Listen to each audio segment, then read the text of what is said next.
Salut à tous, Lior Chamla, développeur et formateur. Si vous êtes développeur ou en train d'en devenir un, regardez cette vidéo, elle pourrait vous intéresser.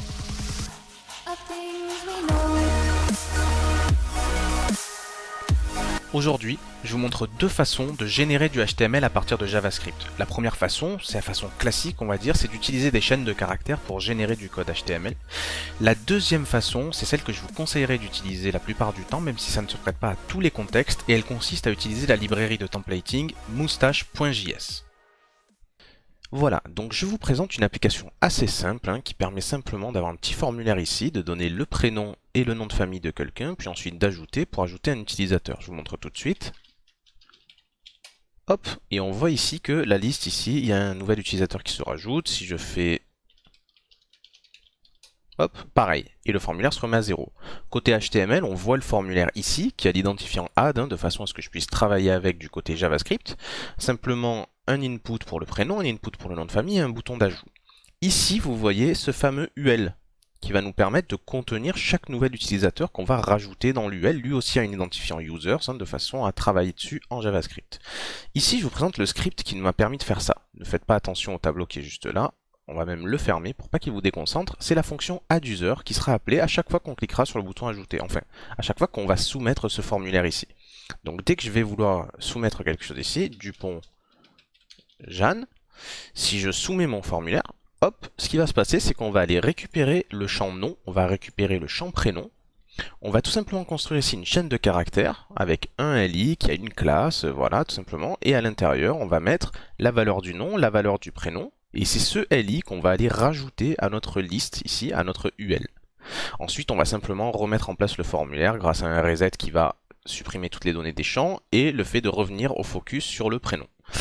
Donc voilà comment ça fonctionne de la façon normale.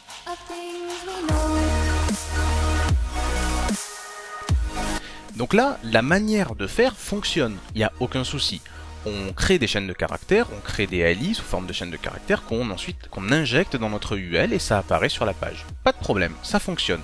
Mais faisons un petit point théorique et technique avant de continuer et de voir pourquoi Moustache est préférable dans ce cas-là. Vous savez que nous, les informaticiens, on a une espèce de paranoïa, on veut toujours tout séparer et on veut toujours que chaque chose soit bien à sa place.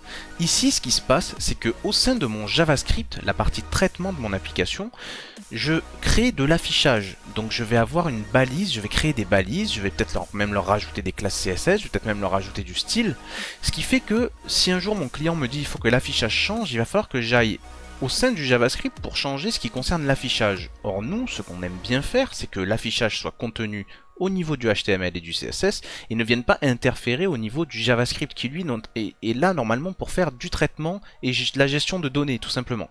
Et c'est pourquoi la librairie Moustache va nous aider. Elle va nous permettre de séparer clairement l'affichage d'un côté, dans notre HTML et notre CSS, et les traitements et les données de l'autre. Alors si je veux maintenant utiliser Moustache pour faire ce travail, plutôt que de créer des li et donc de créer de l'affichage, des balises et des classes au sein de mon JavaScript, on va devoir d'abord, première chose, ajouter à ma page HTML le script de la librairie Moustache. J'utilise ici pour ce faire le CDN.js, vous pouvez aller voir sur internet toutes les librairies qu'il contient, et notamment il contient la librairie Moustache.js et il vous permet donc de vous en servir. Donc maintenant, nous, ce qui ne nous convient pas, on l'a dit, c'est de créer des balises au sein de notre HTML. On ne veut plus utiliser ce code-là. Ce qu'on va vouloir faire, c'est qu'on va vouloir utiliser Moustache pour générer le li à notre place. Alors pour ce faire, la deuxième étape après avoir rajouté la librairie, c'est de créer ici, vous voyez, une balise script un peu particulière parce qu'elle n'est pas de type text/javascript, mais elle est bien de type text/moustache. Alors j'ai mis moustache, mais j'aurais pu mettre n'importe quoi d'autre.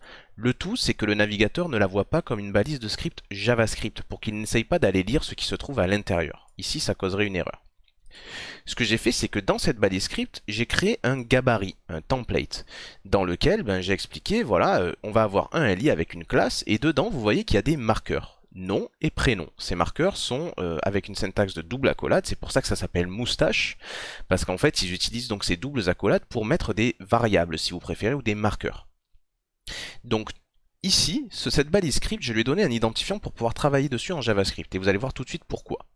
Quand je vais vouloir ici utiliser moustache, je vais commenter ceci, et quand je vais vouloir utiliser moustache, je vais devoir dire à moustache, premièrement, voilà le modèle de données que tu dois utiliser, voilà le modèle que tu vas utiliser pour générer un utilisateur.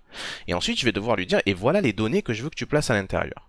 Donc comment on va faire ça? On va tout simplement créer ici une const qu'on appelle template. Et en fait, on va aller récupérer le HTML qui se trouve à l'intérieur de notre balise script un peu particulière, que j'ai appelé user template. Et donc, je veux récupérer le HTML qui est à l'intérieur, inner HTML. Ensuite, je vais créer ici une variable qui s'appelle const HTML. Et je vais tout simplement lui dire, ça va être égal à moustache.render. Donc c'est la fonction de création de rendu de moustache, moustache.render.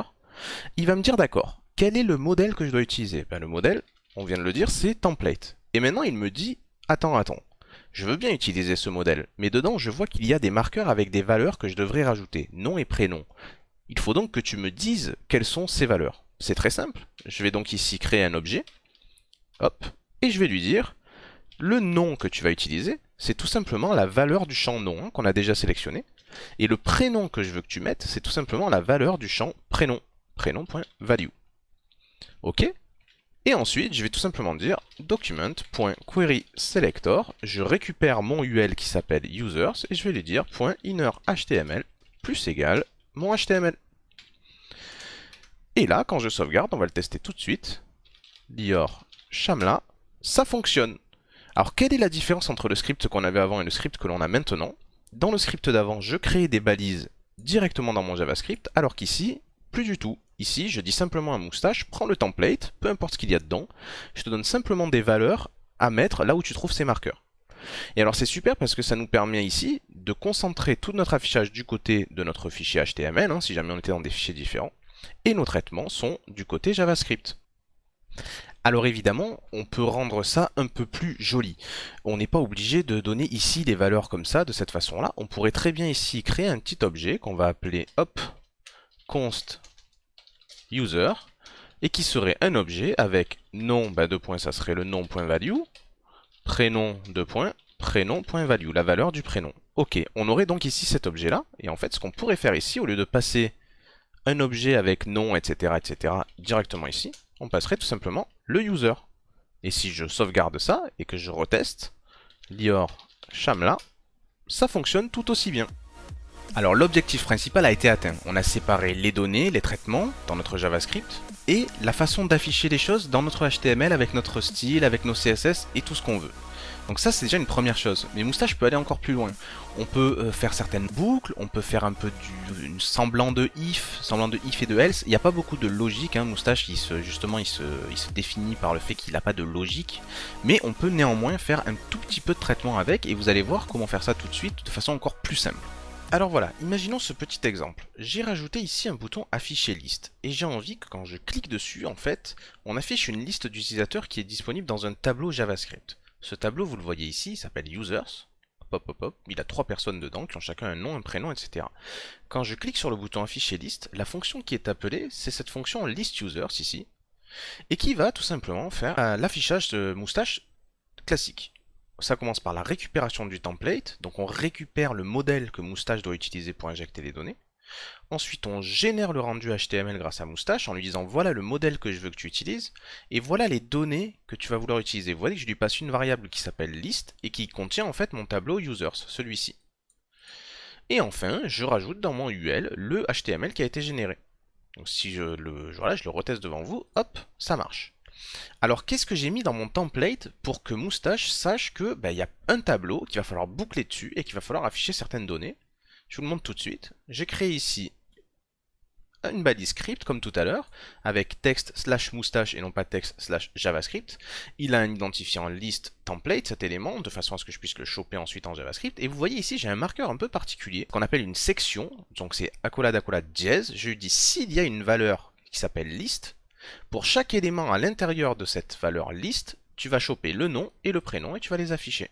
Et ici, c'est la fin de ma liste. Et vous voyez, grâce à ça, Moustache, je lui passe un tableau d'utilisateur que j'appelle liste. Je lui dis bien la liste, en fait, c'est ce tableau d'utilisateur. Et il va boucler sur chacun des utilisateurs et pour chacun d'entre eux, il va afficher le nom et le prénom sous la forme d'un LI ici. Et voilà, c'est la fin de cette première présentation de Moustache.js. J'espère qu'elle vous aura plu et que vous pourrez maintenant l'utiliser dans vos projets. Vous avez vu comment on a pu séparer ainsi notre affichage du côté HTML, CSS, et nos traitements avec nos données du côté JavaScript. Et vous avez vu qu'on ne génère plus de balises du côté de JavaScript. Comme ça, si demain on veut changer notre affichage et nos balises, on a juste à toucher à notre HTML et à notre CSS éventuellement, mais on ne touche pas à la logique de JavaScript qui doit rester la même, à savoir prendre les données et les injecter grâce à Moustache dans notre page HTML. Alors, ça n'est pas la seule librairie qui existe qui puisse faire ça. J'ai choisi Moustache parce que c'est une des plus âgées, on va dire, et c'est surtout la plus simple. Vous avez d'autres librairies comme Handlebars ou encore Dust.js, il me semble. Vous pouvez aller voir et explorer tout cet univers de templating en JavaScript. Vous verrez que ça vous aidera pas mal sur différents projets. Ça ne se prête pas à tous les contextes, mais je vous encourage à l'utiliser dès que vous y voyez un avantage. C'est la fin de cette deuxième vidéo sur la chaîne, j'espère qu'elle vous a plu, n'hésitez pas à mettre un petit pouce bleu, ça fait toujours plaisir, et aussi à vous abonner pour ne pas rater la prochaine vidéo. A bientôt!